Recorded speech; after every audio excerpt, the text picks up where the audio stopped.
Isengard Abridged Part 15. And last time we were fighting off a dwarvish invasion. It took a while, but we killed them all eventually. We also fought a massive battle against Rohan out in the plains to the east, where we won, continuing our momentum against them. We need to fight plenty more of them to finish them off, and we need to take the fight to the dwarves. We are now attacking Khazad-dûm, and we're just starting an assault on one of their other settlements off to the northeast. You can see on the balance bar we're already winning when we start this one. I was just here to see what would happen really, in particular to see if the map was anything special. And not really, it's a medieval 2 style castle with a dwarvish theme rather than a dwarf specific thing like a mine. It does have glitched walls as you can see, so that's exciting. Your guys kind of climb most of the way up, and then at some point they can teleport up to the actual fighting point, so it still works out in the end. The walls were defended both by what I presume are trash units, the labourers, and by heavy units, and both of them caused us quite a lot of trouble actually. I'm going to be skipping over most of this battle because we'll win eventually, and this fight's kind of pointless overall. I was just doing it for fun, I guess. Here's a chance to see our elite unit in action, the Guards of Orthanc. Someone was mentioning in the comments that I should use these guys, and here they are, doing okay-ish against the Dwarven heavy infantry, who are probably a match for them. Even the labourers proved to be quite a match for our troops. They held their own for a long time, even against our guard type units, and I ended up sending those raiders there to fight the labourers as well, and that didn't go especially well. I'm guessing they're actually quite good. Maybe they're buffed as well for fighting on the mine walls or something. Eventually I get things like the berserkers into the fight, and they have the attack stats to occasionally bag some kills as we've seen before, so we grind our way through the enemy. Here are my raiders failing against the labourers. The labourers appear weak, they're unarmoured and they're wielding tools, but our reavers just can't get the swords into them for some reason, so we started taking mass losses. Eventually we got some units onto the capture point, and now we can grab the timer win because the enemy just don't have the stuff to get us off the capture point now. We did have to fight Gloin on the capture point, who fought to the very end. There he is, getting slapped about quite a lot.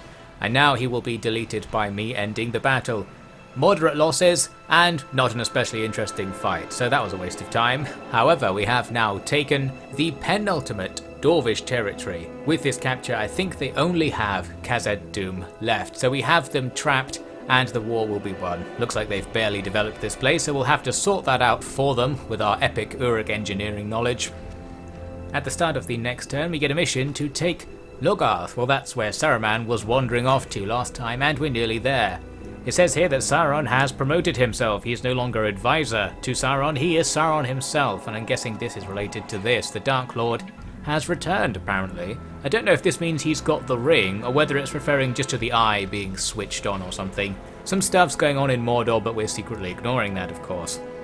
More issues with public order over here at Edrei Khan, the elf place that's full of humans for some reason.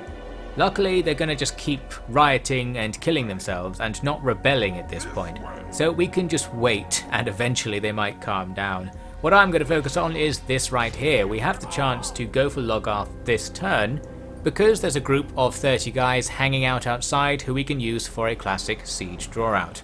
The issue we'll have here is that we're siege drawing out an army that's going to be packed with cav. I think it also has 2 officers in it as well. So actually doing the maneuvers needed to stop any of them getting back into the castle is a bit complicated, but whether we do that or not, killing these guys will help us out, so let's do that. The fight starts with a long skirmishing phase. They came at us with a couple of units of horse archers, and some foot archers came up to join the fray as well.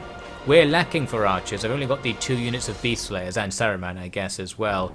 And we were being hit by so many arrows from the horse archers, we actually started taking serious casualties. They also sent a unit to do this flank attack on us. Luckily, they are effectively running into the front of my pike phalanx there, so that didn't go especially well for them, and we can just let them die. I'm more concerned about the archers. We've got the flashing numbers kill rate thing. They're really taking us down. It's hard to tell. I think there are like 2 or 3 units of foot archers in the forest just behind those horse archers as well, including some Helmingers, who I think are some sort of elite archer unit. So trouble's there. On the left flank, the initial unit of cav fell back after taking some losses, but another unit came in as well. So our pikes are still getting good value for money out there. They're coming in very useful. We kill the better part of 2 or 3 units, but they're not being destroyed. They're like getting down to 5 guys or something, going away and then doing some other things. Like this little group here, this squad of 9 scouts was marauding around, Thought I could just take them out with my wargs, but the line of attack is poor, and they all just run past me in the end, except one guy I think. So that's a shame. Had these berserkers well back in reserve, ordered them to run at the last second, far too late, they're going to get past us as well, and they finally reached their destination, which appears to be the front of this berserker unit. We don't take any losses from that charge, I'm guessing because berserkers have not only okay-ish defense, but they do have 2 hit points, so they need to be hit hard to actually die. You can see I've set some raiders out in front of my lines to sacrifice them to the archers in the hope of keeping my archers alive. But I quickly gave up on that plan and decided we just need to run into this forest and start trying to find and kill all these enemy units that we can't really see. Doesn't make for the best footage really, but by flashing the side flashy thing, you can see that we've got some stuff going on in the trees there. We're roughly surrounding a very loosely formed up group of enemy units. There's also this set of calves sitting outside the forest, and they just weren't paying attention. I gradually ran some spearguard all the way up to them, and then we can start a fight, and that's good. We should easily be able to win that fight. There is going to be the issue that they can leave if they want, and you can see I've already sent my Dunlendings around the back of the enemy's position, or they're going there now, ready to intercept the line of retreat if we need to. Elsewhere, well, we're just going to run into the woods and try to attack the red flashing bits with the green flashing bits, and that's really all the strategy there is at this stage. It's too hard to work out what's happening. Here we are sometime later. We're having some trouble on our left because there's an enemy general's bodyguard there and their heavy cav, these lancers, and they're absolutely annihilating my wargs. That was a bad matchup of the green flashy to the red flashy. They're going to run away and just distract the enemy for a bit, drawing them to the edge of the map so that they're not killing us. That's an equally valid thing to do with them.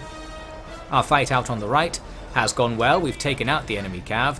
Our mercenary swords were dying particularly fast here in the centre, and it turns out it's because the enemy general is here, one of their 2 generals in fact. We're going to throw in some reserve to try and do something to him, and then ignore it, hoping it just goes well. The wargs have now officially died. We're just going to withdraw them off the field to further distract the lancers for a little bit. I did have a unit of pikes very slowly walking towards those lancers, but now they're very far away, so they're not going to get there anytime soon. We killed the captain of their first army. Well, that's a start. Need to get the other 2 big boys, really. Here we are a bit later. The infantry fight going on in the forest is won. We had the enemy surrounded and our infantry's better, so we just gradually kill everything. And you can see on the balance bar, we've gradually killed most stuff now. As for those lancers I was worried about, this went perfectly. They eventually came back to the fight, but they charged the front of my pikes again. Rohan just loves charging the front of pike walls. They're really helping me out. A big juicy rear charge into the back of my formations could be good for the enemy, but they're not doing it. There's one other thing they're not doing, and that is routing, and that's really helping me out. It's probably because the enemy faction leader, who's max rank or something, is on the field. I killed one of their generals, and here is that faction leader. I managed to actually see him getting killed right towards the end. And by the time we killed him, we've got so many kills we can end the battle right away. And checking these numbers, we easily got the threshold for a siege draw out. We didn't even need to have stuff behind them to catch routers because they simply didn't rout. Once again, the bravery of the enemy forces is proving to be our secret weapon. With that, Logarth is left completely undefended, and we can just move in, which also nets us a cool 1500 coins from the bourgeoisie as a reward.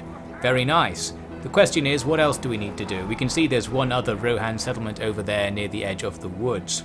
I opened up the scoreboard here to try and get some more intel, and it kind of looks like they have 2 regions here. Can't really tell because the scale only has certain numbers on it, but it looks kind of like it's 2. It's in the 1 to 2 region. Started looking around to see whether there was another town somewhere. Don't think I actually found anything, but we don't need to worry about that for now. We've got 1 target to go for, so we'll just focus that one down. Some good news at the start of the next turn. The Dwarven King is dead. Not sure who it was or whether it was someone trapped in our siege, but that's probably a good thing. And the bourgeoisie throw us some more cash, thank you very much. I've grabbed an alliance with the Easterlings, so that's the big human faction to our east, funnily enough, the massive orange faction on the map that controls like everything across the world. So that's nice to have them on our side since they're going to be our new neighbours. They are evil side aligned, so they should be nice to us. As for Saruman, we need to keep going. I'm now increasingly low on troops, having fought many battles and gone a long way with this one army. However, there's not that much defending the next Rohan settlement. My spy wandering north does discover a hidden set of troops under the Rohan King to the north, but if they stay up there, then our numbers should be roughly the same as the numbers of defenders at the Rohan town. so we can carry on. Here I am in the next turn trying to sort out Edrei. It's gradually getting to the point when it's stopping rioting now, so we've almost got them. And here, look at this, we're the most advanced faction. I don't really know what that means, maybe it's how many buildings you have or something, but we're the best in some way and it's official. Anyway, Saruman moves on. There's no sign of the previously hidden Rohan army, and the garrison at the settlement is still probably okay for me to take. You can see I was hesitating and checking out my units like, can we do something here? But we probably can, was my eventual decision, so we'll start the siege. The thing is, there's more to Rohan than meets the eye. Yes, a full stack appears from the southwest and comes to attack Saruman, so now we're in trouble. This stack is, I believe, the stack that I was looking for last time. You may remember they spawned a free army, but they actually never did anything with it, and it turns out they were walking from where they spawned all the way back to here, I guess, and they've just arrived in time to stop me attacking. Luckily, we're able to retreat and they can't pursue. That was pretty good. We could have been stuck in a very difficult battle right there. Instead, we are going to get the chance to do something, and that thing is to get out of there basically. We can't take the settlement anymore. We need to get some reinforcements. I can either retreat to the east or to the south, and I decide to go for the south because that way I'll be closer to my reinforcement points. We can sit on this bridge to give ourselves some good defensive power if the enemy do pursue. And what we're waiting for is this stack. I've got a giant stack full of high quality troops, but it's going to take a long time to actually catch up to that front line and become available. So our war with Rohan is going to be stalled a little bit while they gradually walk over. At least at Edrei, I've now got a full stack of troops available, and yes, the rebellions are over, we can finally lock that place down.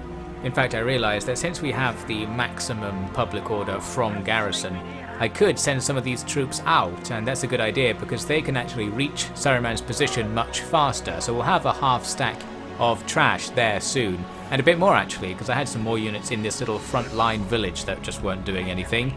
So they'll join it. Now it's like a 3/4 stack of trash. That's just what we need. That'll tide us over for a bit. It was an entertaining offer from the clans of Enedwaith. They want to be my ally. I don't think they realise what our relationship is right now.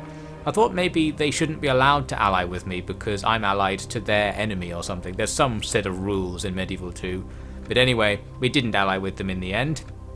Now as we go on to the next turn, well, it looks like Rohan are going to pursue Saruman. They come at him with the big stack, so we're going to have this bridge battle that I suppose I was hoping I would get since I just stood here and I didn't walk back to go join my reinforcements faster.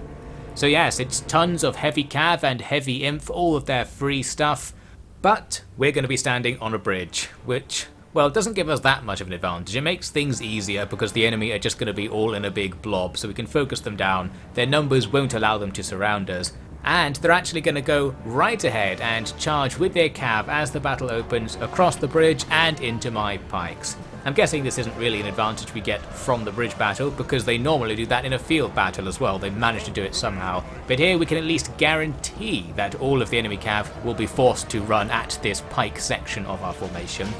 Those skirmish cav were throwing quite a few jabs in the general direction of Saruman, which was a bit worrying. He's set up there to do the usual sniping. Being set up on the right increases the chance of sniping an officer, of course. However, he was being hit by so much stuff, I decided to actually run away. His numbers started to dwindle.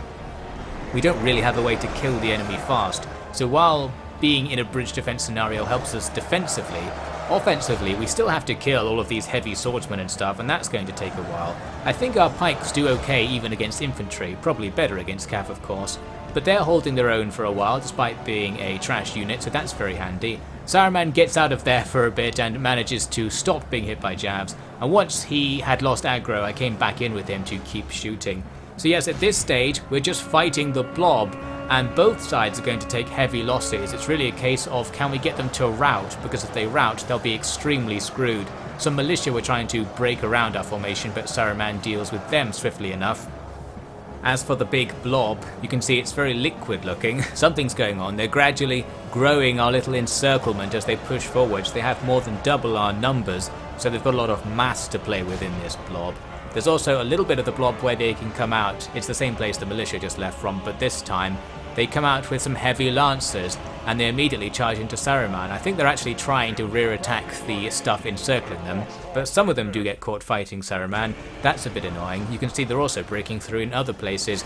We just don't have the numbers here on the field to actually contain a blob of this magnitude. And as we move on, things start to look more and more sketchy. It seems like we've killed loads of enemies, but we've taken enough losses that they've gained a mass advantage. They're starting to destroy our encirclement, and Saruman's in trouble. He's covered in blood over there. Being on the very left end of his unit puts him in the enemy's path of advance if they want to rear attack the other side of my encirclement. So Saruman is personally going to take a lot of damage. I have no idea how many hit points he has, and you can't tell how many they have at any given point in the battle, so he might be fine here, but I was quite paranoid about this situation. With the flashy thing, you can see how our encirclement has completely broken down. Our other officers are in similar danger. They're all in there in the melee, so we could lose more generals. I eventually spammed movement orders onto Saruman to get his unit to turn around. If you keep giving the move order, eventually the big man can break free of the stun lock the enemy cav had him in, so we get out of there with him. And then, as for the rest of the battle, we just suddenly win, and that's the end of that really. All the stuff in that blob chain routed. Our encirclement's not enough to completely slaughter them as they go, but we can do our best. We can certainly catch a lot of them, and now it's the time to make profit on this battle. That seemed like it was going actually not that well until just now, so we've done it again. I'm guessing Saruman's High Dread is still pulling through for us. We absolutely slaughter as much stuff as we can as the enemy leave. They do have some cav that will certainly escape, and their general escaped as well, so we can't destroy the army. But still pretty good numbers. We lost about a third of our total force. The enemy lost absolutely loads more in comparison to that. Overall, a very nice trade, and it's probably thanks to the bridge, of course. We'll hit the execute, the survivors go back to the town. This still leaves Rohan with about a stack's worth of troops in total, so they could try it again, maybe to more success, but they don't. By the next turn, my 3/4 stack of trash is almost here, ready to reinforce as well. I have to move through Dol Guldur's territory to get to Saruman, and they're very angry about this. I don't have any deals with them right now. I think I did previously try to get some, but they weren't at all interested. I tried again in this turn. I think I have a diplomat standing next to Dol Guldur itself, the town called Dol Guldur. But they're not interested in getting anything with us really, because probably we're allied to all of their enemies or something, I don't really know. So in the end, we're going to have to just take the low relations. We make it to the next turn with nothing else special happening, and now Saruman is good to go. However, Rohan is still quite heavily defended actually. I'm guessing they've been recruiting as well. They've got nearly 2 stacks of stuff here now. All of their generals look exactly the same as well. They're running low on the gene pool, I suppose. So with that, it means attacking will be a challenge, but we're still going to stack up right here as if we're going to do it. The thing that would certainly help us out would be the arrival of that really good army, and they're just arriving now towards Dantalad, still a couple of turns away from the front line, but they're packed out with elite and upgraded troops, so that's what we really need. While everything we've seen today has been going on, I've had Khazad-dûm under siege for like 10 turns, and now it's time for us to attack. Mainly because this is a special story location and I wanted to see what the map was like. There are still a few dwarves left inside. Most of them have died of attrition. They have also spawned a couple of free units right there. Luckily they're not too good. As for all of my siege equipment, I have once again been tricked, as usual. This time fully tricked. You actually don't need any siege equipment for this battle because the doors open. You can actually deploy inside the mine. So we need to drop all of these siege towers and rams and just make a run across the bridge of Khazad-dûm, which is a very narrow pass that slows down our entry into the enemy settlement, but because it's not defended, we can just do this. We just have to wait a while for everything to get across and deal with the pathfinding, of course. Lots of our guys got trapped on this little bit just next to it trying to walk across. After a long time though, we get across and we can start setting up in this chamber just beyond it. This chamber wasn't contested, so we could use it to try and get some men fanned out in some space. We don't want to be fighting the dwarves head on with no chances at all to outflank. My main goal here was actually to do this pointless attack with these reavers on the enemy's main position, that being the capture point, which is in the next room from the chamber I'm setting up in, and then go back. I want the enemy to come off the capture point, come down this ramp towards where I'm setting up, and then ideally run into the front of my pikes. I said I don't want this to be a tiny fight in a narrow corridor, but with this new Uruk pike unit, maybe I do. They're much better looking than the Dunlending bikes and of course have much higher stats. So the Reavers go up the hill, die a bit, run back down. However, this did not convince the enemy to come down themselves. Unfortunately, they go back to the capture point, meaning it's becoming clear we're going to have to do this the hard way. We have to just grind our way up that ramp and into the capture point room. There's not a massive amount to say about this because there's only one simple strategy: try and kill the enemy. I started off trying to use my pikes. I thought it might be like in Rome 1 where the front of a pike wall is just like a bunch of chainsaws mowing everything down. But no, the pikes don't have a particularly strong frontal pike wall. They were messed up by being on the ramp as well. And it says the enemy are actually going to win on the tooltips, so I ended up swapping the pikes out for our Guards of Orthanc, who have higher stats, and our Berserkers, who tend to actually kill things. And they together started making a little bit of progress into the room, getting closer and closer, and whittling down that unit of Dwarven defenders. I eventually realised I should just do this. I should do the strategy that the AI was using on me in the last battle. That is, just give move orders onto the other side of the enemy line, and your guys will sometimes push through and make breaches. The move order gets cancelled when they sort of decide they're in combat again, but you can spam it to get through. In this case, we don't really need to because there aren't many enemies left. We finally defeated that first unit, but now we have to fight the second unit. Here they are coming in. At least we're now on the capture point, so we've already fought to the centre of the settlement. Most of the settlement's actually on the other side of the capture point, so we've come in the easy way from this direction. Anyway, this just evolves into a massive brawl. We managed to get a bit of horizontality in our line in that we went out to both sides and started fighting multiple enemy units at the same time. Now we wait for them to die. They'll be killing us as well, but we do have tons of elite and powerful units in this army, so we can go toe-to-toe even with powerful units like the enemy's general's bodyguards. I also had this little tank strategy. I've got my Guards of Orthanc in their spear wall or shield wall formation. Basically they stand really close together, and like that they can just force their way through the entire blob, getting right to the other side with minimal losses. That worked pretty well actually. I was going to turn them around to fight the enemy from behind. It wouldn't really matter in this context because the enemy can't rout. But instead, we fought some archers who ran in to challenge them from the front. Well, that's a good enough fight. Most of the enemy stuff is actually queued up going into the big hall just off this room, so we're only fighting about half the enemy army at this point, making our life a bit easier. A while later, we've killed so much stuff here, we're actually starting to take the capture point, which is great because that's probably faster than actually killing these guys. It really helps that I'm cutting it out, but in real life it takes a long time to grind these units down. Here we are towards the end of the capturing sequence. The last dwarf on the capture point has finally died, looks like it was one of their commanders, and now you can see that queue going off into the massive hall in the distance there.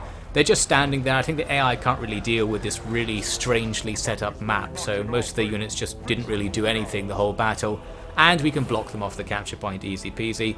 We'll end the battle as soon as the timer is run down, and that's that. We did take moderate losses, especially on our Guards of Orthanc, our best unit. But overall, we've achieved something very special right now. Khazad-dûm is ours, an extremely valuable settlement. Taking it is so good that it softlocks the game, or almost does anyway. It has to load something for a while, and that thing turned out to be this. It was spawning some free armies for our enemy, always nice. So what we've got here is that now we've captured Khazad-dûm, the dwarves become a kind of migratory faction. They spawn some more free stuff. A new threat rises, the dwarves of Khazad-dûm, yes they are back. And you just have to fight them again. So they can now move around and try to set up a base somewhere else. For example, they could go and attack all of our undefended territory just off to the east. So we're going to end up fighting a battle of maneuvers with these guys as we dance around trying to find a good way to take them down without exposing ourselves too much to them. Well, I suppose I'll tell you more about that in the next part.